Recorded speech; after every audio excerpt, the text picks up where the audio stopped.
Erica Cochran is Assistant Professor of Architecture here at Carnegie Mellon. She received her Bachelor's in Architecture from Virginia Tech and her Master's and PhD here at CMU. She's affiliated with our Remaking Cities Institute, a part of the School of Architecture, and serves as coordinator of the Urban Design Regional Employment Action for Minorities, or UDream. She's here today to talk about energy efficiency, public policy, and social equity interconnection, the key to global change. Erica Cochran. Thank you. Thank you and good afternoon. How's my sound here? Great. Perfect, thank you. So I know it's a mouthful of a title, and thank you very much for the introduction. I'm extremely happy to be here today. So let's see how this goes. Perfect. So I want to start by just telling a quick story. A couple of years ago, there were a series of articles in the New York Times talking about PCBs in New York City public schools. So those who are not familiar with what a PCB is, it's a carcinogenic. It is not the type of thing you want in a classroom, around children, around teachers, around anyone. What they found is that the level of PCBs was higher than what the EPA says you should have. And this is we're talking about almost 800 public schools. So huge problem, right? What do? The other thing is that the PCBs were coming from the magnetic ballast from these old T12 light fixtures. So you've got these old antiquated light fixtures that are actually causing potential health problems in the classroom. The city said, we know we need to fix it, but who has a spare $1 billion to fix this issue? Here's something great that happened. New York City's local law for energy efficiency actually required that you had to go in and do energy audits on every single public school.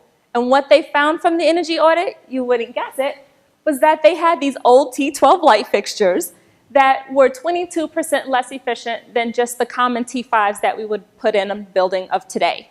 So here's a case where we have a huge health issue, but the problem is actually solved because of energy efficiency policy.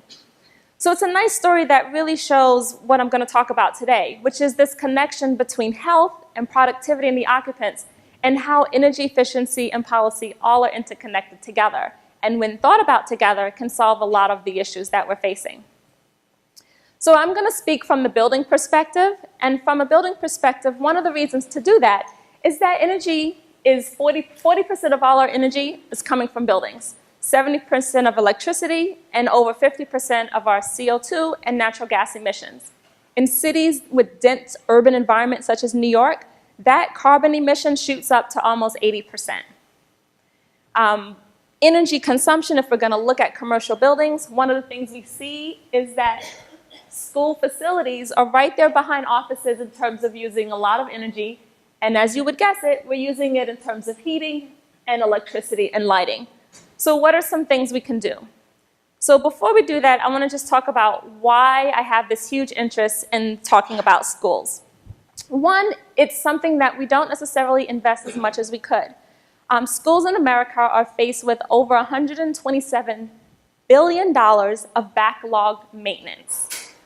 Despite all the backlog maintenance, they have huge cuts in what they spend on maintenance, but we're still spending over $6 billion in energy, which is more than we're spending on textbooks and computers combined.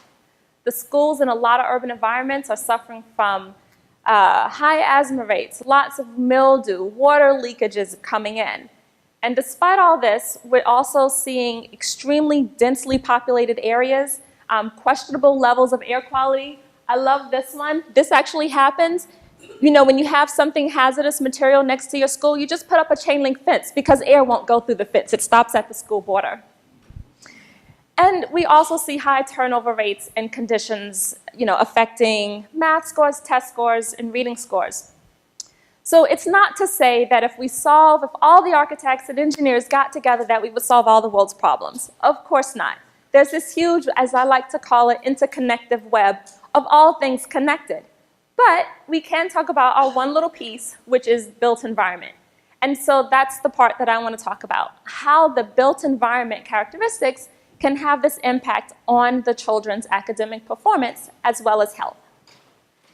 So how did this research come about? The research I'm talking about is a statistical analysis of 125 urban schools, all with similar socioeconomic levels, and 175 different physical attributes. So it's a database of over 8 million entries.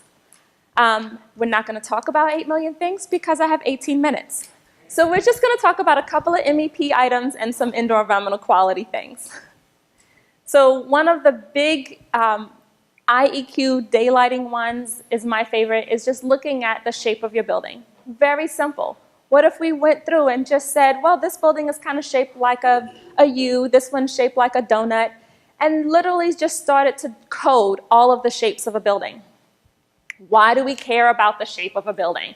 Well, one of the things is that it affects a number of things. The shape of your building can affect daylight.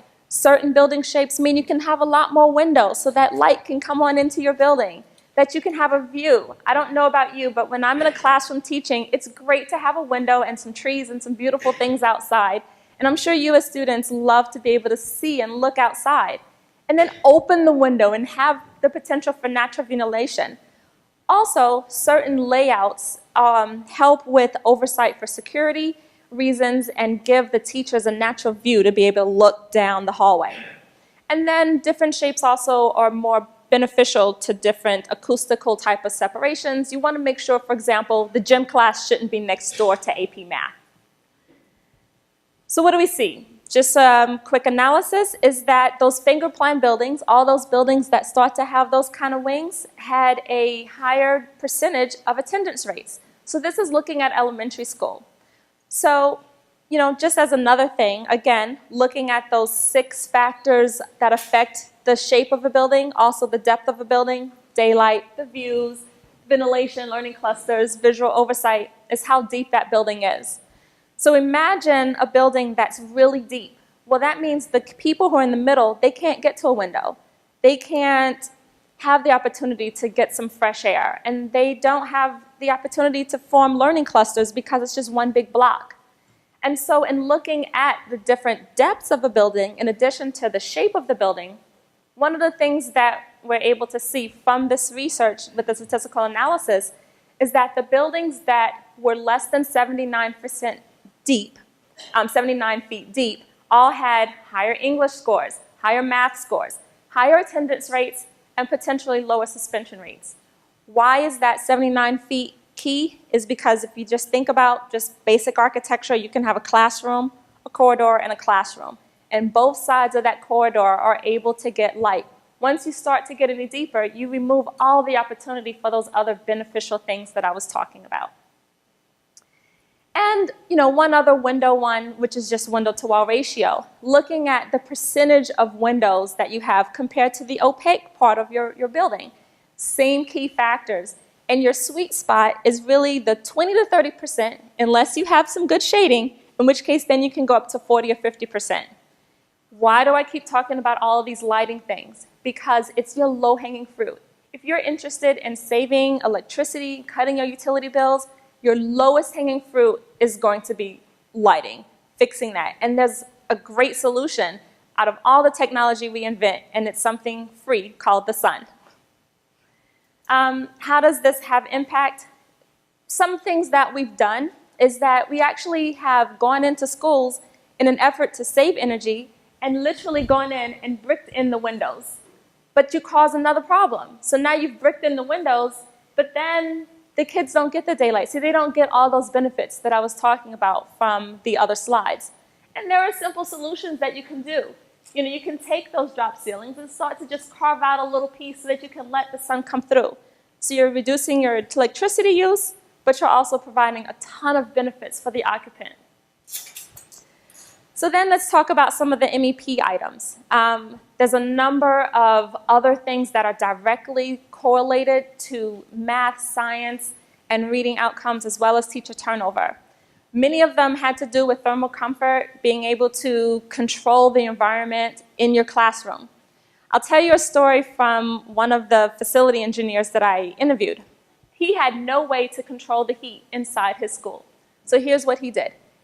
Every day, he came in, he turned the thermostat for the entire building all the way to the highest possible amount. And then each teacher's job was to open or close the window as much as they needed to cool off their space. Basically, let's throw the heat and our money right out the window. I grew up, my family's from the South, and anytime we made a foolish decision, my mom would always say, that's penny wise, pound foolish. So penny wise, we're saving because we don't have the money to provide new control algorithms on new devices. But pound foolish, think about the millions of dollars every year that we're literally throwing out of the window. And not just in terms of the utility savings, but think about all of the test scores and other things that could be improved. One other thing, because I can't leave without talking about water, which is a huge important thing, are a lot of schools. This is a 4th grade classroom. The water infiltration is a mess. It's not just that it's going to cause issues and lead to potential things like mold, which can lead to asthma, but also in terms of your R barrier, when your wall is damaged, you're basically saying that the thermal, your R value of your wall is completely compromised. And there are simple things like the right amount of insulation, proper construction details, and something else that a lot of schools are missing, which is just a backflow preventer, a simple valve that you put inside the sewage pipe so that when the storm water fills up, it can't backflow into the classroom. Simple technology, but not in every school, and we end up with situations like this. So, just to talk a little bit more, one of the things that I've worked on a couple of years ago was with a student who went around a lot of Pittsburgh public schools taking thermographic images to try to show them where, so the purple spots are going to be where basically you're not protecting the wall from the cold as much as you should. And then even surveying the teachers to say to the teachers, where are you hot and where are you cold? And that's a very simple, low-tech way of even figuring out if your equipment is operating as it's supposed to operate, so that you can start to make the judgment of this is the side of the building we need to work on or another. Okay, so I talked all about these problems, but what do we do, right? What do we fix? How do we fix it? So wouldn't it be great if every building in America had a sign on it that said, healthy building, I use very little energy. This is where you want to work. This is where you want to go to school. Unfortunately, we don't have those signs. Maybe one day, but right now we don't. So one thing we can do is at least start benchmarking our buildings. Maybe not put a sign, but maybe at least a little small one by the front door. So my team over in the Center for Building Performance and Diagnostics has been working for the past 2 years to try to say, what can we do to help make this energy a little more available to regular people? So why do we care? Remember, our goal is energy efficiency, and you get to that by doing these audits and analyzing the data. But there's this big challenge, this huge hurdle that you've got to get over, because you can't fix or measure, you can't fix what you haven't been able to measure in the first place. And so that's the Energy Data Accelerator Program, which is something that we've been working on. And the goal of that is Carnegie Mellon and NREL and ICF have been working together with a number of cities across the country and their utility companies to provide whole building data access, to basically say, how can we provide those labels? It's a smaller one. They don't want to put it up big on the building. So that we can at least start to figure out how much energy we're using. Well, what's come of that? So let's just talk about one success story, which is the city of Seattle out in Washington. It's a West Coast example. They actually started doing this even before we came into the program. And so they're a wonderful example of where benchmarking and tracking how much energy you use can help a city. They are so successful, their compliance rate is 99%. I mean, that's amazing. So what did they do? Well, they benchmarked their buildings, they looked at how much energy they were using, and because of that, they were able to figure out which are the buildings that are using too much energy, which are the buildings that we should work on, what should we do? And they found, some simple solutions that can sometimes save you 10 and up to 20%. What could that mean for Pittsburgh? So imagine if every public school in Pittsburgh benchmarked their facilities, followed like what they're doing in Seattle, made some of those simple lighting improvement or controls or HVAC improvements that we're talking about. With just a 20% improvement, we would save almost $1.5 million for the public school system in the city of Pittsburgh alone. So, one of the things I came and I said I wanted to talk about the connection between energy efficiency and people and occupants and health and performance and all of these wonderful things. And it's because when we talk through Energy Week, you'll hear a lot of words about kW, kilowatt hours, kBTU, but I want to ask you all to just do one thing. Remember that every decision, every kilowatt hour you save has a face behind it. That the backflow preventers and these new valves and all the wonderful technology that we create at CMU has an impact that goes beyond our campus. It goes beyond Pittsburgh, and it can affect people for many generations to come. Because there's no reason that every school in America should not look like this. Because by making smart policy decisions, by integrating our design solutions and thinking together, we can go from here to here. So I just ask you all to do that one thing. Put a face behind every kilowatt hour and think about the lives that you're affecting. Thank you.